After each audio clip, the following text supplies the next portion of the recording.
Je vais à nouveau céder la parole à Patrick Couvreur. Il est temps déjà de découvrir notre troisième conférencier. Il s'agit de Bruno Bonnemain et là également, on part en région parisienne. Merci. Eh bien, je suis très content d'introduire Bruno Bonnemain qui a eu une importante carrière industrielle, en particulier dans le domaine des médicaments pour l'imagerie médicale. On peut dire qu'il est membre de l'Académie nationale de pharmacie et je dirais que c'est un des piliers de notre académie, puisqu'en fait, il est responsable de la commission information et communication qui a joué un rôle, je vous l'ai dit, très important cette année. Et en plus de ça, il pilote un groupe de travail sur les problèmes liés aux ruptures d'approvisionnement des médicaments, un problème majeur évidemment qu'on a connu au cours de cette épidémie Covid. Et il est aussi, je dois la rajouter, président de l'Académie internationale d'histoire de la pharmacie. Voilà, Bruno. Merci beaucoup, Patrick, et puis merci aussi à Jacques Cronel pour avoir proposé ce thème de l'indisponibilité des médicaments pour que je le traite aujourd'hui. Alors, c'est un sujet qui n'est pas malheureusement nouveau, mais dont on a vu l'augmentation progressive au fil des années, et aujourd'hui qui est un problème majeur, qui s'est d'ailleurs accentué encore au cours de la crise du Covid-19. Diapositive suivante.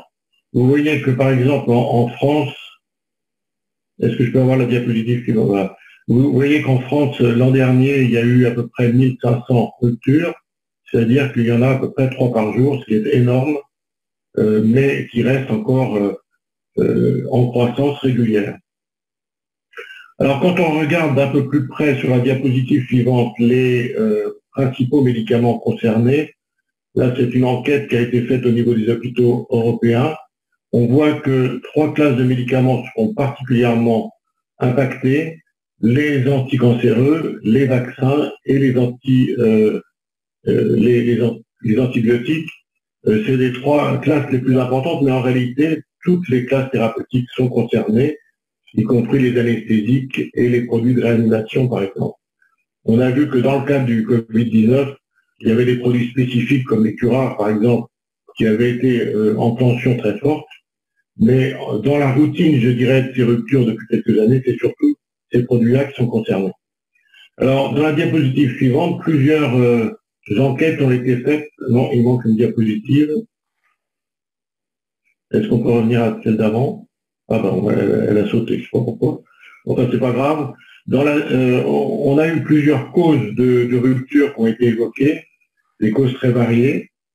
Mais ce qu'on peut résumer, en fait, au niveau de ces causes, c'est qu'il y a 3 grandes raisons pour lesquelles on observe ces ruptures. La première raison, c'est la complexité de la supply chain et donc de la distribution et de la production des médicaments aujourd'hui.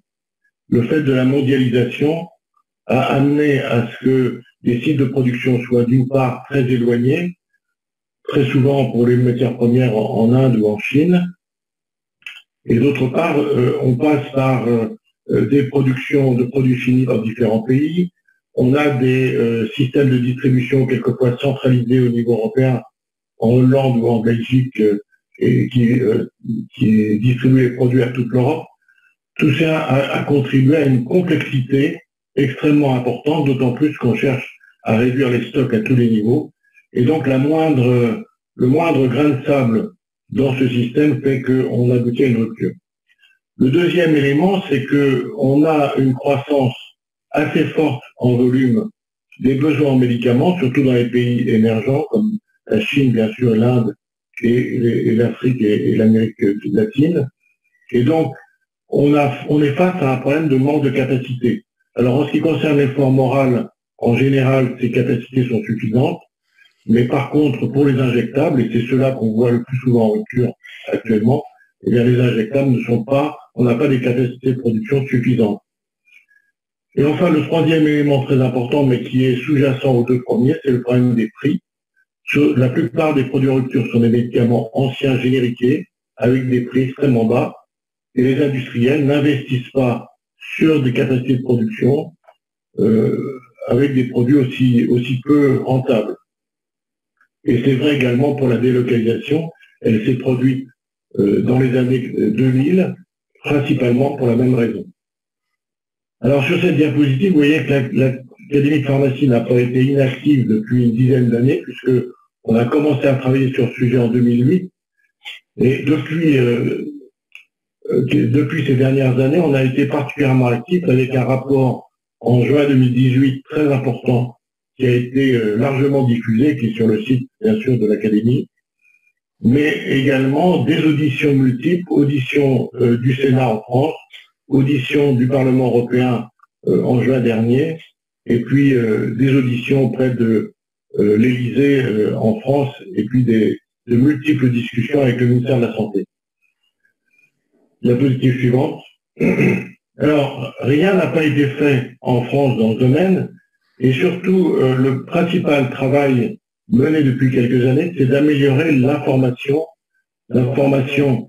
donnée par les industriels, et également la recherche de solutions entre les industriels et l'agence du médicament pour trouver des solutions au cas par cas. Beaucoup de choses ont été faites pour améliorer l'information des pharmaciens d'officine et des professionnels de santé de façon générale. Par exemple, l'Ordre des pharmaciens a créé un système qui s'appelle DP Rupture, qui permet d'être au courant en temps réel des ruptures au niveau des pharmacies. Et également, sur le site de l'agence du médicament, on trouve tous les jours les ruptures en cours. Diapositive suivante. Alors, devant cette situation, l'Académie de pharmacie en France a proposé un certain nombre de propositions, a proposé un certain nombre d'améliorations pour avancer sur ce sujet.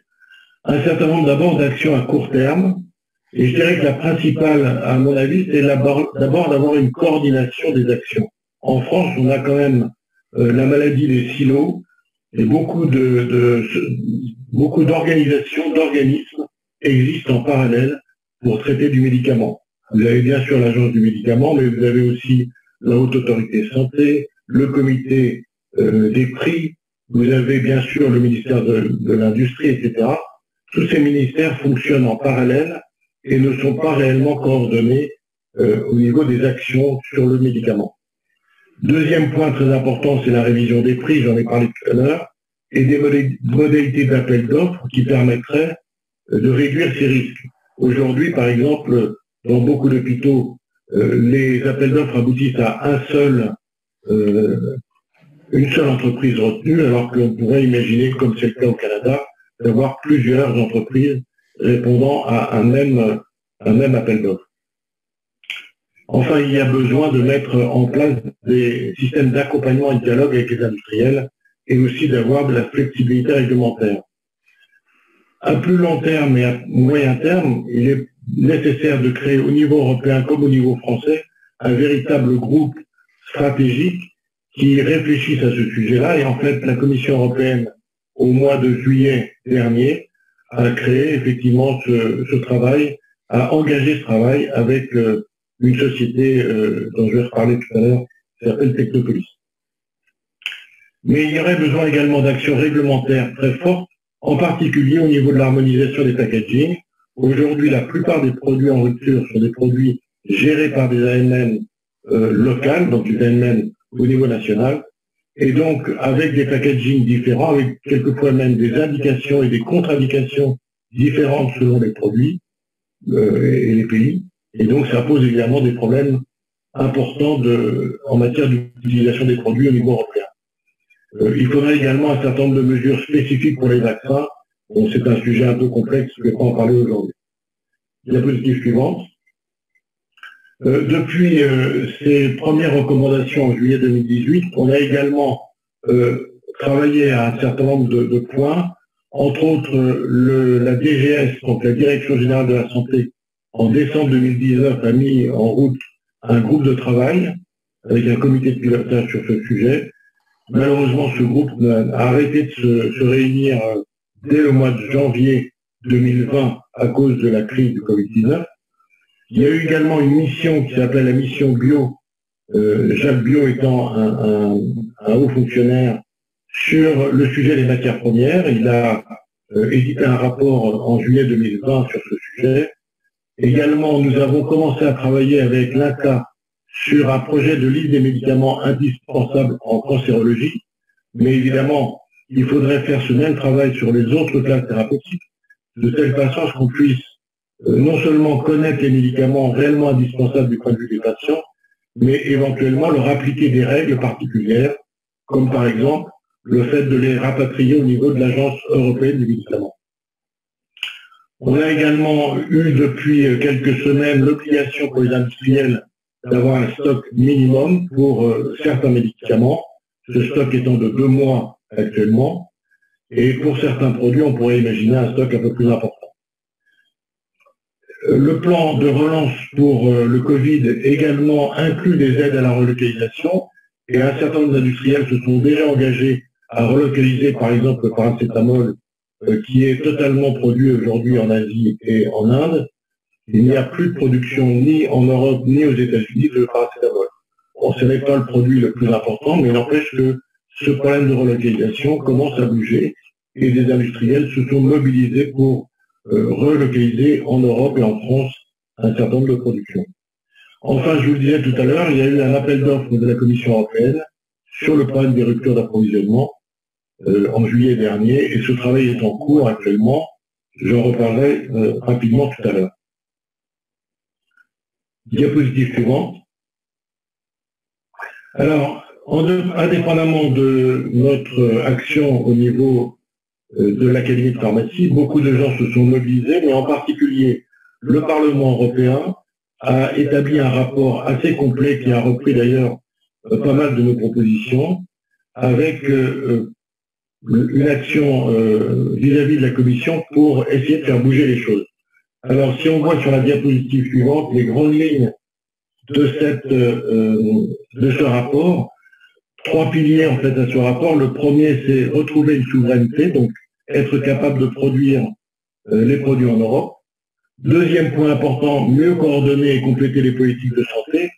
Et là, il y a une vraie prise de conscience au niveau européen qu'il y a un manque de politique générale sur le médicament au niveau européen, et la Commission européenne vient de sortir il y a 2 jours un document extrêmement important qui se veut capable de préparer justement une politique de santé globale au niveau de l'ensemble de l'Europe, puisqu'aujourd'hui, en fait, la plupart des prérogatives de la santé se trouvent au niveau des pays et très peu au niveau européen, et l'objectif serait de remonter au niveau de l'Europe un certain nombre de prérogatives de santé. Enfin, la coopération entre les États membres, qui reste un point très important. Aujourd'hui, cette coopération, elle existe, mais elle est encore insuffisante pour avancer sur ce sujet. Diapositive suivante. Alors, en ce qui concerne l'Académie de pharmacie, elle a également approfondi le sujet sur un certain nombre de points. D'abord, je viens de vous le dire, la nécessité d'avoir une stratégie européenne, et ça, nous avons insisté sur ce point.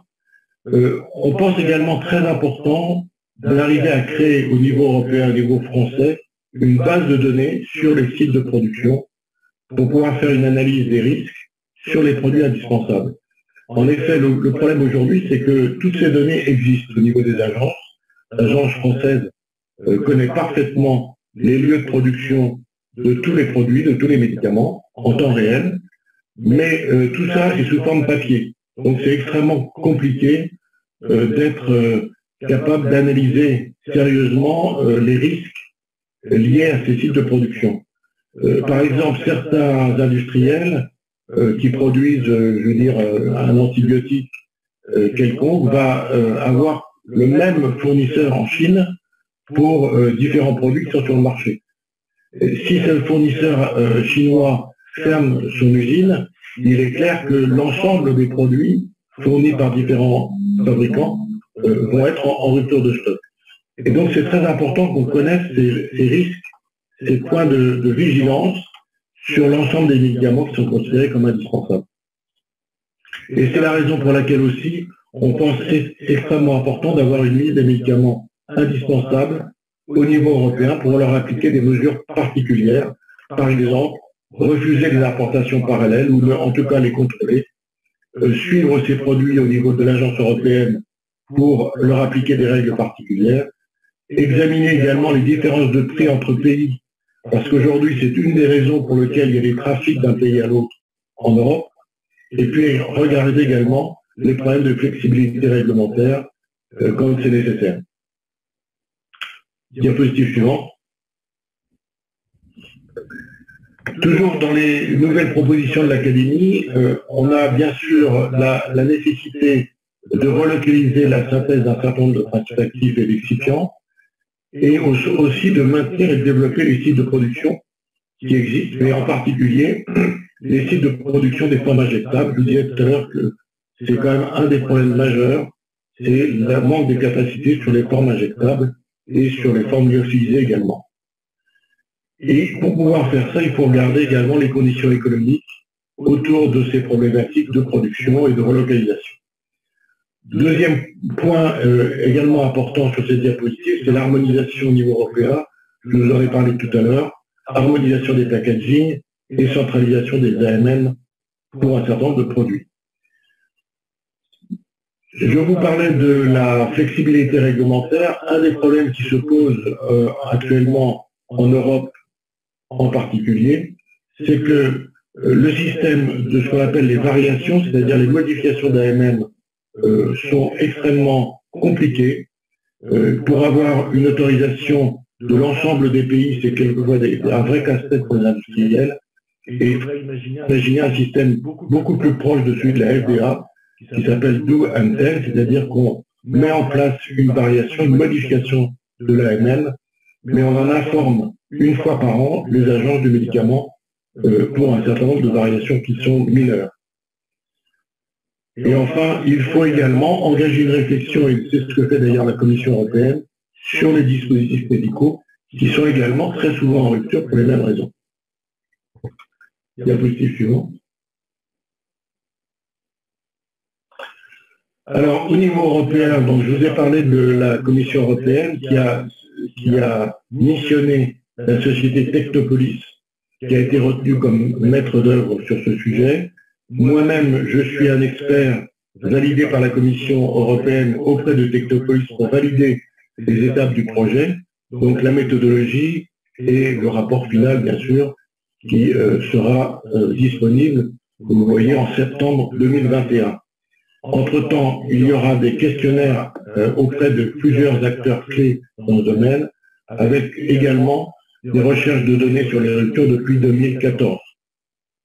Donc le planning, pour l'instant, est d'avoir un premier draft de rapport le 31 mai 2021 et un rapport final le 30 septembre 2021. Ce qui permettra en 2022, et c'est ce que donne comme calendrier l'Agence européenne, la Commission européenne, d'avoir en 2022 une modification de la réglementation européenne dans le domaine de la santé du médicament. Diapositive suivante. Donc voilà ce que je voulais vous dire en résumé. Vous voyez que c'est un sujet qui est extrêmement d'actualité et pour lequel beaucoup de gens commencent à se mobiliser, à la fois au niveau des industriels, mais aussi au niveau bien sûr des patients et au niveau des autorités de santé, que ce soit au niveau de la France ou de l'Europe. Merci de votre attention. Merci pour cette conférence. Désolée, je n'ai pas encore reçu de questions. Est-ce que certains d'entre vous voudraient se faire connaître pour poser une question?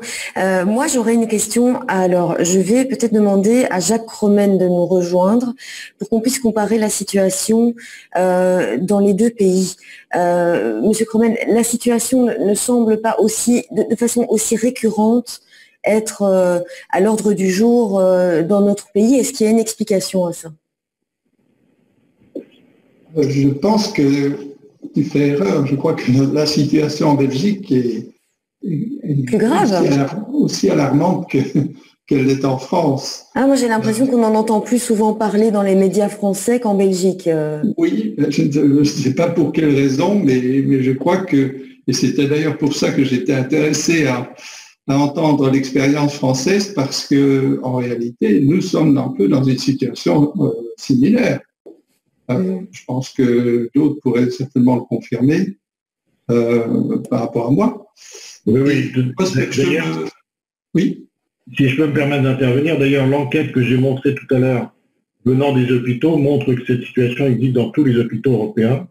Ça n'est pas spécifique du tout à la France. Absolument. Et bon, vous avez touché un mot sur les dispositifs médicaux, mais il y a également les masques et les tests pour lesquels nous avons eu régulièrement également manifestement une indisponibilité importante. Et bon, comment peut-on la justifier, sachant bien qu'on pouvait s'attendre à ce genre de pandémie un jour ou l'autre.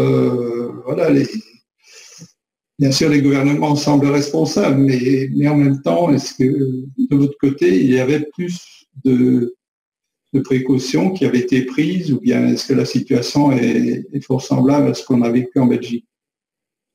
Oui, il y a eu le même problème en France, mais vous savez que le problème des masques, ça a été un peu compliqué, puisqu'on avait des stocks très importants de masques qui ont été détruits peu de temps avant, d'ailleurs, la pandémie, et puis également que les règles qui avaient été fixées n'ont pas été suivies par les hôpitaux. Donc, je ne vais pas rentrer dans le détail, mais il y a eu pas mal de problèmes à cause de ça. Mais d'une façon générale, les dispositifs médicaux dont font partie les masques et les tests, il est nécessaire également d'avoir la même approche en ce qui concerne les ruptures, parce que d'abord, ils sont régulièrement en rupture, et ce n'est pas uniquement dû à la crise du Covid, hein. Ils sont régulièrement en rupture pour les mêmes raisons. La plupart de ces dispositifs médicaux, ou une partie d'entre eux, et surtout certains composants, sont fabriqués en Chine et en Inde également. Hein, donc, ça pose les mêmes problèmes. Alors, je vais vous interrompre. Ah, pardon. Non, mais je voulais remercier aussi Bruno Bonnemain pour son excellente présentation. Voilà, alors, je te passe la parole. Merci Jacques. On a des questions. On accueille Pierre Faure qui a une question à poser et puis on passera à Jean-Daniel Brion qu'on peut déjà connecter. Monsieur Faure, est-ce que vous pouvez allumer votre caméra et vous démuter, comme on dit en bon français? Bonjour. Bonjour. Vous me voyez, vous m'entendez? Oui, on vous voit. Oui. Alors, je voudrais remercier Bruno Bonnemain de la qualité de son intervention. C'est un sujet qui est très important pour les hôpitaux, notamment moi je suis un ancien hospitalier. Je voulais signaler, à titre d'information, qu'à côté des médicaments, avec le Covid, il y a des problèmes donc dans les respirateurs, dans les pousse-seringues et les dialyseurs. On en a, mais on a des pénuries, voire d'absence de connexion, donc de lignes de perfusion. Et aussi, à l'heure actuelle, on est en rupture totale de gants stériles. Donc, il n'y a pas que les médicaments. À côté des médicaments, on a beaucoup de problèmes avec les dispositifs médicaux. Et là aussi, il faudra faire quelque chose. Merci.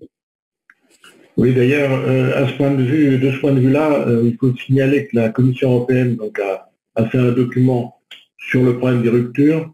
Et parmi dans ce document, elle signale que le problème des dispositifs médicaux est également très important et elle recommande de faire une liste de dispositifs médicaux particulièrement indispensables qu'il faudrait traiter en priorité. Merci beaucoup, Bruno. Monsieur ou Madame Chaumeil, on vient de vous connecter. Je pense que vous aviez un complément par rapport à la question de Monsieur Brion. On vous écoute. Oui, donc merci beaucoup Bruno pour cet exposé. J'ai eu beaucoup de réponses à mes questions que j'avais posées au niveau interne à l'Académie sur l'Europe. Merci infiniment. Donc ma question est une autre question qui est un peu récurrente, c'est que au niveau des projets européens et même français, on parle d'un établissement public qui serait capable, voire de stocker un certain nombre de médicaments essentiels et peut-être même d'être un acteur au niveau production. Donc c'est une question que j'avais posée parce que au niveau français, tout le monde connaît l'établissement public qui s'appelle l'AGEPS, l'Agence générale des établissements de santé, qui dépendent de l'assistance publique. Donc qu'en penses-tu de cette idée d'essayer de promouvoir un établissement public parmi ceux qui existent? On avait parlé également de la pharmacie centrale des armées. C'est un sujet qui est en pleine discussion actuellement au niveau de notre groupe de travail. Il faut savoir d'abord que c'est un sujet assez compliqué à mettre en œuvre, parce que d'abord, est-ce qu'on va accepter d'avoir des compétitions entre d'une part le secteur marchand et puis cette entreprise quasi publique de production de médicaments. Donc c'est pas très simple. Au niveau européen, le Parlement européen a proposé également un organisme de ce style. Non, j'entends plus. Non, je pense qu'on a un petit problème de connexion chez Bruno Bonnemain. Monsieur Bonnemain, professeur Bonnemain, Monsieur Bonnemain, est-ce que vous nous entendez? Bien sûr. En fait, dans le cas de Civical, c'est intéressant à voir, c'est que d'achat qui organisent, qui sont basés et produits finis. Alors, est-ce que c'est imaginable dans le cas de... Oui, on a un problème de connexion, visiblement, chez Monsieur Bonnemain. Je vais peut-être en profiter pour partager quelques réflexions qui nous ont été communiquées sur YouTube. Thomas Orban, d'abord, qui nous signale qu'en Belgique, l'application PharmaStatu a été mise à la disposition des pharmaciens par l'AFMPS pour vérifier la disponibilité des médicaments en temps réel. Et puis, Monsieur Bonnemain, est-ce qu'on peut réessayer avec vous? On vous avait perdu, votre connexion semblait baisser. Par contre, on ne vous entend plus. Il faut ouvrir votre micro. Voilà, j'ai été coupé, je ne sais pas pour quelle raison. Alors oui, je dis... D'accord. Oui, donc je disais au niveau de cet établissement public ou privé qui pourrait produire des médicaments en cas de rupture, l'AGEPS a été évoqué, effectivement, c'est l'ancienne pharmacie centrale des hôpitaux de Paris. Mais ça pose quand même un certain nombre de problèmes parce qu'on peut pas avoir la production de l'ensemble des médicaments. Il faut avoir des équipements qui soient adaptés. Donc tout ça doit faire l'objet d'une analyse très précise et c'est l'objet du travail que nous menons actuellement au niveau de notre groupe de travail. Merci, Monsieur Bonnemain, pour cette conférence, pour toutes ces réponses à tous les spectateurs à la fois français et belges.